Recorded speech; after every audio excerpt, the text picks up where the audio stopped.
James, no, actually, atong Monday na instruction si Mayora na na i-studyoan na mo kung pila gyud ang dapat i-recompute kung unsay kung unsay tama nga fare para dili pod malugi ang atong mga driver sa General Santos City. So naka-schedule ta ugma na ma-meet ang ma-convene ang MTFRB no para ma-compute nato kung pila gyud kinahanglan.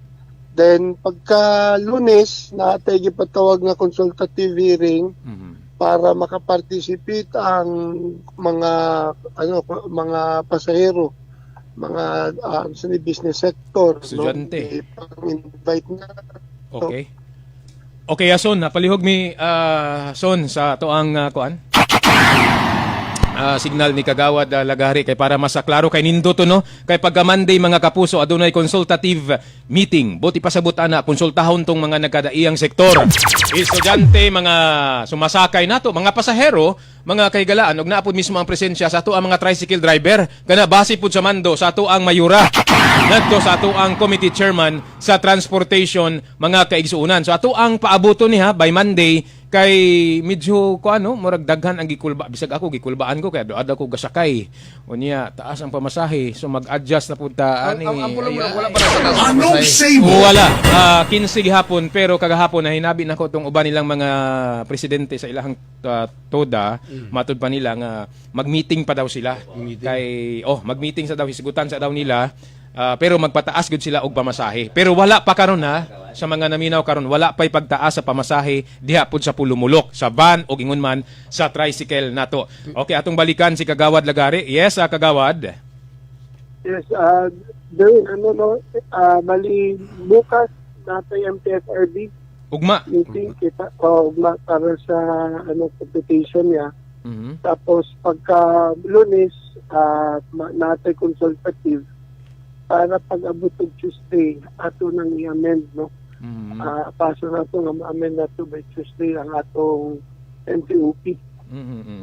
No, or ang atong ordinance 37 para ma-amenda na ito kung pilagi pamilito.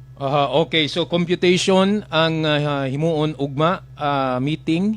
Tama ko Kagawad no unya by Monday na napoy pagahimuon nga meeting mga kapuso, mga kabarangay nato nga naminaw karon. Sir, sa ani karon nga nanggawas nga mga impormasyon kay kasagarang sa mga driver, ako lang ikuan Kagawad ang imuhang opinion ani, kuaon lang pud namo.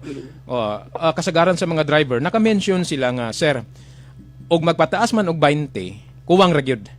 Pero mas arang-arang pa ang 25 pesos kay mas makaya pa namo og moabot na ngadto sa 90 pesos ang presyo sa gasolina sa matag litro o dili gani sir 30 pesos. Sir, unsay reaction nimo ani Kagawad? Karon nagpaabot pa man ta sa mga consultation nga pagahimuon pero sa figure nga gipagawas sa ato ang mga sa uban nato mga driver kasagaran gyud unsay reaction nimo ani sir? 25 to 30 pesos. Well, depende gid na kay namo na yun sa competition kung pilay presyo unsa kalayo ang daganon nga sa tricycle para mag-charge ka. Well, kana ginastudyo na may competition gyud sir no kanang yes, sir. Ang mahitabo gud na diyan kay wala pa man pud kabalo kung unsa kalayo or unsa ka taas ang mahimo nga presyo. So may tabuan na i-bracket nato na siya Jerwin. Yes, sir. Na kung ingan yung presyo sa gasolina, ingan yung pwede nilang makolekta.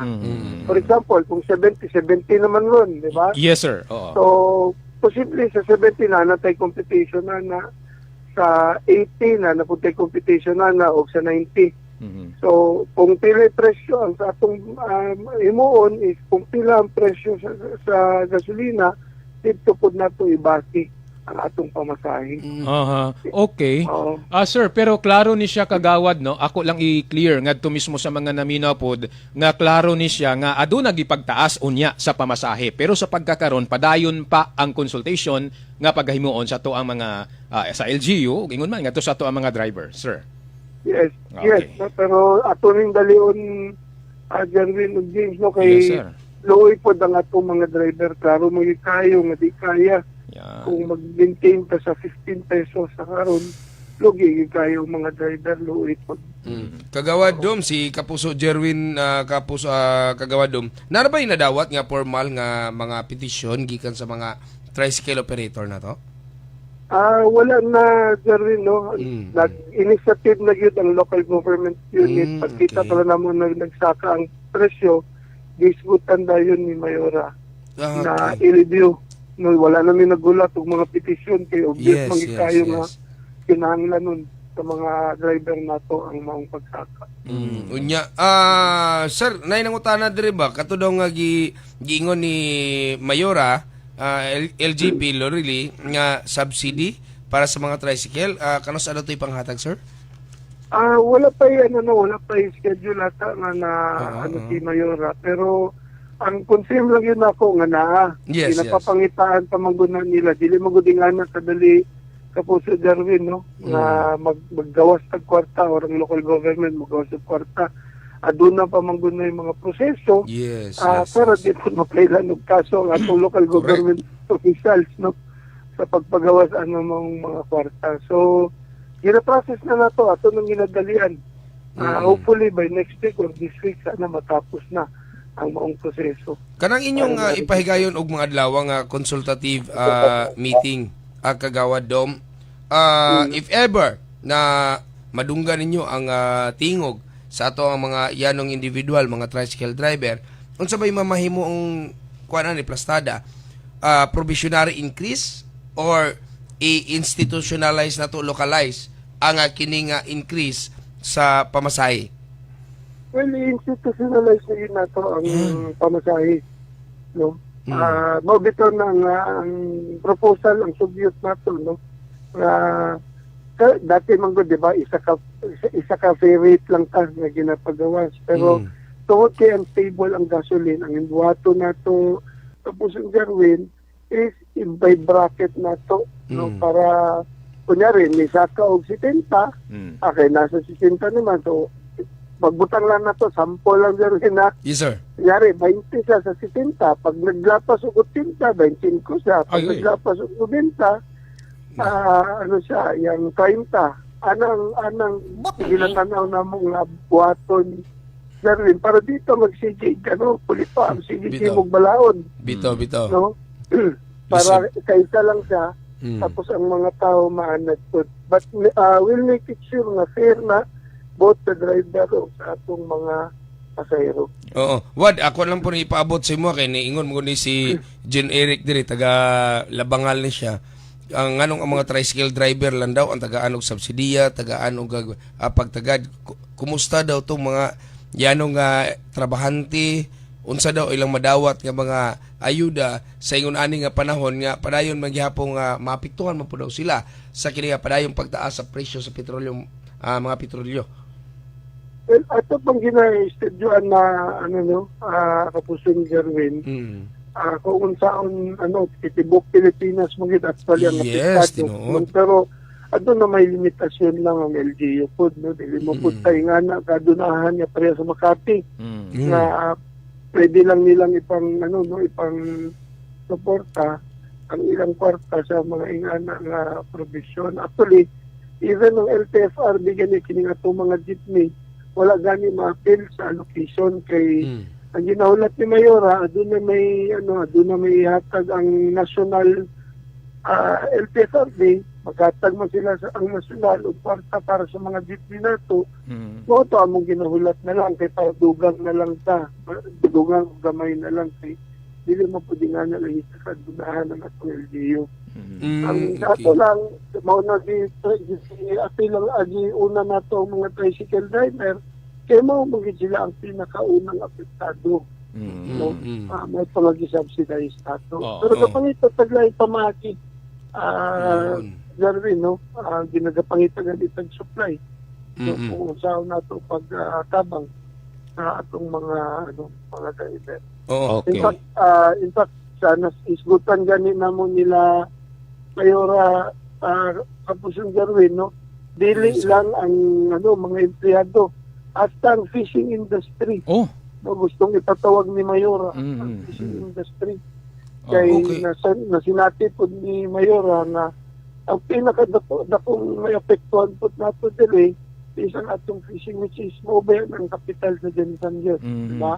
Yes. Pero dako po na sila consumption sa ilang fuel, Yeah. no, o according pa gani sa mga ubang fisherman, mas taas na daw ang gasolina kaysa sa per kilo sa isda niya. No, Bitaw. so mono ginatanaw po nato, no. Mm. Dili lang man ang tricycle driver, pero malagi na inamla ng tamang pagtuon, Jerwin. Yes. Para masiguro nato nga nato po mabilin para sa local government kay aduna may lain pang mga problema dili lang maning atong gasolina. Yan. Tinuod gina kagawad. Oh, nana ko Oo. idugang ka po sa James ha. Sige. Kagawad basig na kay kasayuran, kumusta ang pagmonitor sa LGU ngadto sa mga gasolinahan nga wala pa gani nagpasaka na og presyo? Well, bila na ma-debol ang information, ang tanang information o ang specific na detalye, pero Yes, sir. sa among meeting ni Mayora, based sa iyang statement, aduna na daw nadakpan. Uy! Aduna na ginahulat na lang daw ni Mayora ang guideline kung unsa ang mga penalty, no, dito sa mga nadakpan ng mga gasoline station. Mga pila more than 5? Mga. Ay, hindi ko talaga alam yung detalye. Yes. Mayora ang Okay lang Wad, at least confirm nga naa gid ay nag-take advantage nga mga gasolinahan nga imbis nga kagahapon pa magpasaka og presyo, milabay nga Sabado wala na taas sa kayo. Wad, kagawad si Kapuso James ni kagawad. Katong imong na-mention nga naanay mga nadakpan. Kinsay nagpahigayon og kuan? Kinsay nagpahigayon og operation ani? Mismo ba ang ato ang local government unit? Yes, ang actually ang CMO mismo based sa instruction ni Mayora. Okay. Ogid nagpahigayon. Okay. One last question na lang kagawad, katong balikan lang nako tong sa ato ang mga tricycle driver nga posible nga naa sila madawat pod nga ayuda o tabang gikan sa ato ang LGU. Kato lang bang mga tricycle driver nga naay franchise kagawad katong legal nga nagabiyahe sa ato Yes, based sa statement at sa instruction ni Mayora, ang atong franchise niya 10,000 kapit. Okay. Kung di ko masayop, nasa mga 10,800 na na tricycle. No, ang mao'y gihatag na mga listahan sa kay Mayora gikan sa record sa PSO. Okay, sige. Kagawad Dominador Alagari III. Kagawad, salamat kaayo sa imuhang Thank you, mga impormasyon ug informative kay kagawad no kay daghan ang mga naghulat ani og unsay madungog nila nga tingog gikan mismo sa atong LGU sa padayong pagtaas aning presyo sa lana. Thank you Wad. Salamat po tanan namin. Thank you, sir. Yan. Anong say